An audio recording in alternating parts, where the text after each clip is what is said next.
As a little boy, all I wanted to do, all my life was play for the Essendon Football Club. That was all I wanted to do. At the age of 15, I was lucky enough to be recruited to the Essendon Football Club. At the age of 17, I played my first senior game. I ran out of the MCG in front of 50,000 people. My dreams had become a reality. I go back to 1983. I felt terrible. I had aches and pains in my body.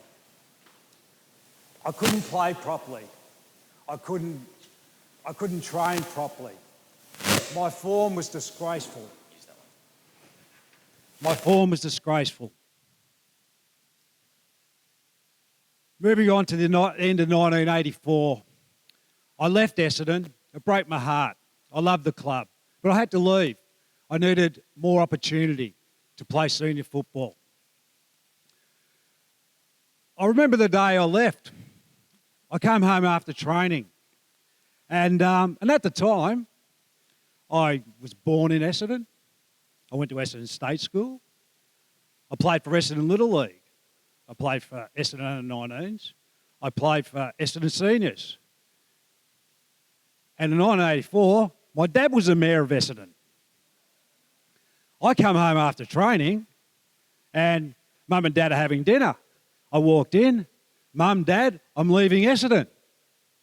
Dad choked on his T-bone and Mum fainted. Anyway, I was lucky enough to get picked up by the Richmond Football Club where I achieved my goals. I played senior footy and I played I went really well. I played some good games. But then all of a sudden, Kevin Bartlett came along as a coach. What a prick he is. There you go. He promptly called me into his office and sacked me. To this day, I never got a reason why. At the age of 24, I was in the football wilderness. I had nowhere to go. What do? I get a call from the Sydney Swans Football Club. There was 10 games to go of the season. They said, look, do you want to come up and play the last 10 games? And we'll see how you go, and we may offer you a contract at the end of the year. And they said, and by the way, we're going to give you $30,000 for that. I was on the plane that afternoon. So up I went to Richmond. I played the games. I played well. I got a 3-year contract at the end. Then, again, playing good footy for the Swans, achieving my goals. No team success, unfortunately. And then I felt really bad again.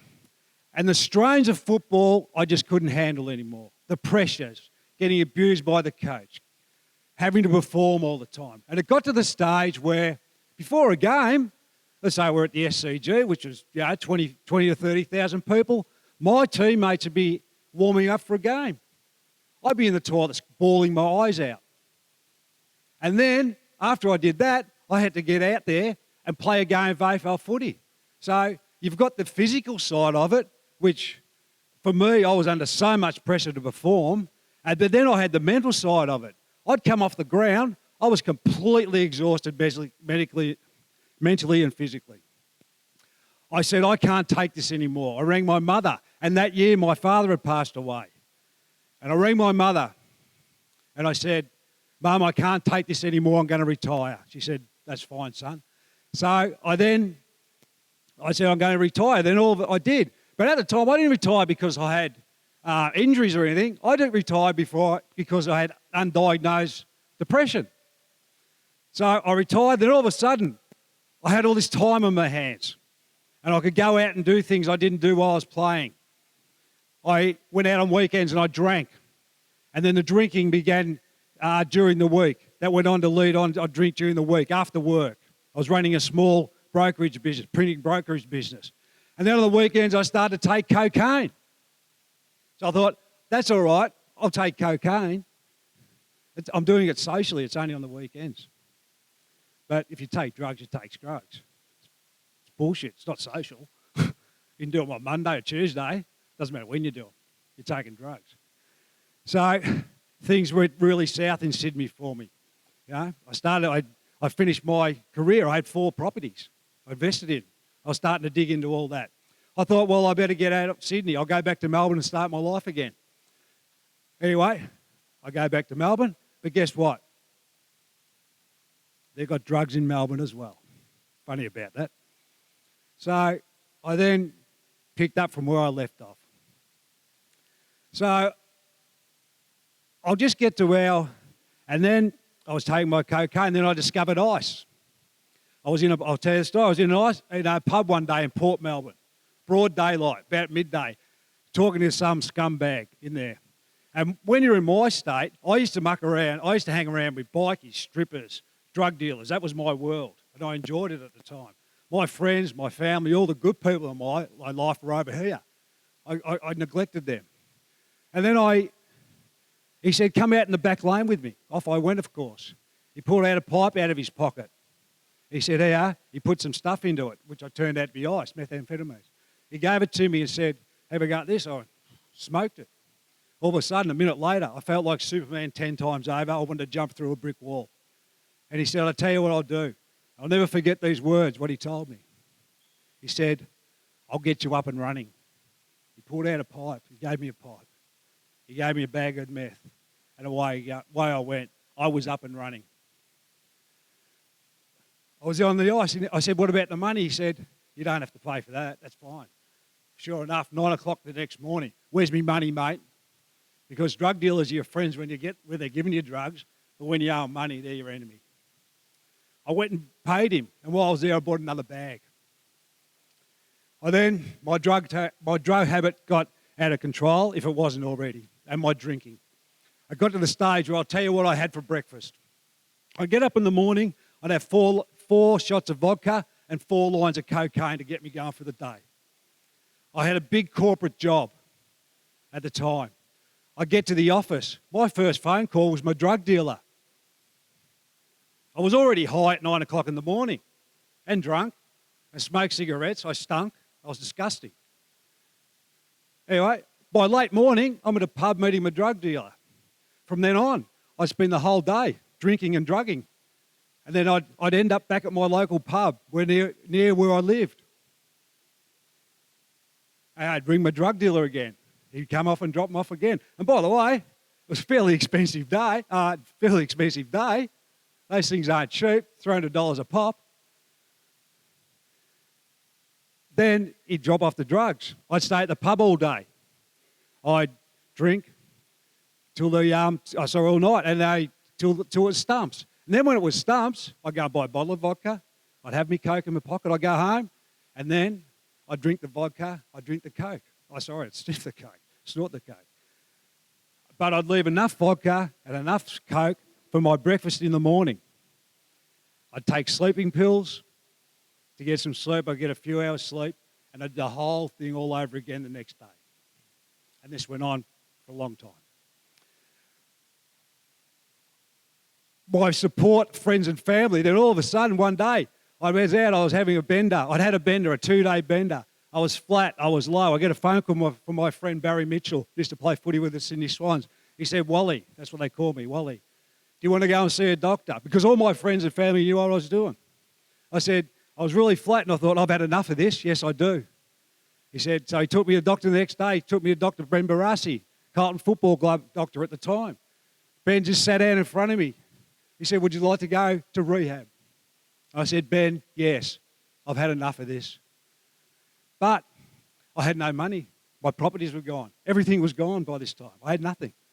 And he said, so my very good friends, my dear friends, Greg and Mary Williams, Diesel, who I used to play football with, they went about raising $28,000 for me to get into rehab. That took 2 weeks. I said I'd go to rehab. I didn't say I'd stop doing drugs. So I had another 2 weeks. I get the phone call. You're going to rehab on the Sunday. Okay, I said, all right, I'll be right. So for the last 3 days, I took every drug in Melbourne. Ice, Eckies, Coke. I drank for Australia. I did whatever I could. And that was it. My mate Mitzi come and pick me up. I had to be there at 10 o'clock in the morning. He picked me up to take me to rehab, the Ivanhoe Clinic. He gets me there. I remember that time, there was a courtyard there was a gate which led into a courtyard. And he said, and I gave him a hug, goodbye. I had my suitcase. And when I left, I took a footy with me for some reason. I had a footy under my arm. Must have been a security blanket. I remember, I'll never forget it.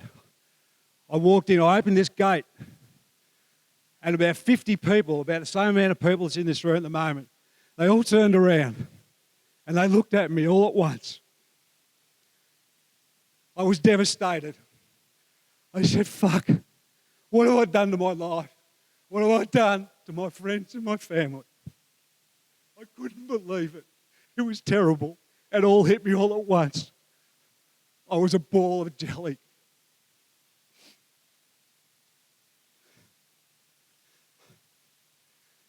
I had to start rehab. I had to detox. I had to detox. I don't wish that upon anybody. It was horrendous, 3 days. I got through rehab, but after a while I started feeling better again. Yeah, you get fed, you sleep. I hadn't slept for 5 years. You get therapy, etc. But then I got out of rehab, 28 days. What am I going to do? I get home, Mitzi picked me up, take me home, nowhere to live. I got out, I had no car, no licence, no house, no money. I had no job. I had no love in my life. I had a son who wouldn't speak to me. I had nothing. I got home. I said, what am I going to do? I'll go down the pub. I'll ring my drug dealer and get drugs on the tab. I'll start drinking, and then I'll owe drug dealer the money. I'll owe drug dealers the money, and that's where they want you to be. And I made the decision. And then I said, well, I can fight this. And I made the decision to fight it. It was a horrendous fight. It took me 8 years to recover. I turned into a recluse. I put on 25 kilos. As you can see, I've lost that now. I put on 25 kilos. I couldn't speak to anyone. I couldn't socialise. I couldn't do anything. And then one day I was on the television show Open Mic. Mike Sheen interviewed me. I got a bit of a response for that. My dear friend, Simon, came to me and said, do you want to go out and start telling your story? And I said, yes, I did. And in the meantime, I'd got a job at Woolworths, stacking pallets. Finally, after 8 years, I got a job. It was the best thing I ever did. I got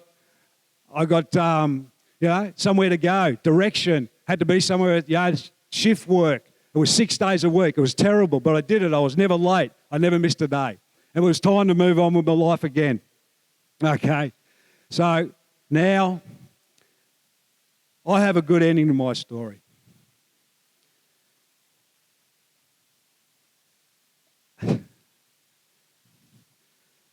And I did see a psychiatrist, which I still do today, and I was in and out of there for 30 weeks, having ECT treatment, electric shock treatment. But that all finished there. I still see my psychiatrist. But my good story is, now I have a car, I have a licence. It's good. I've loved my life again. A bit of a clap for that. That's a good one.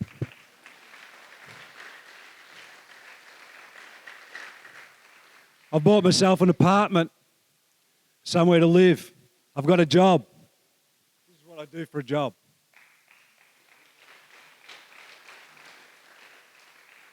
I've started up a foundation called Regain Life Focus.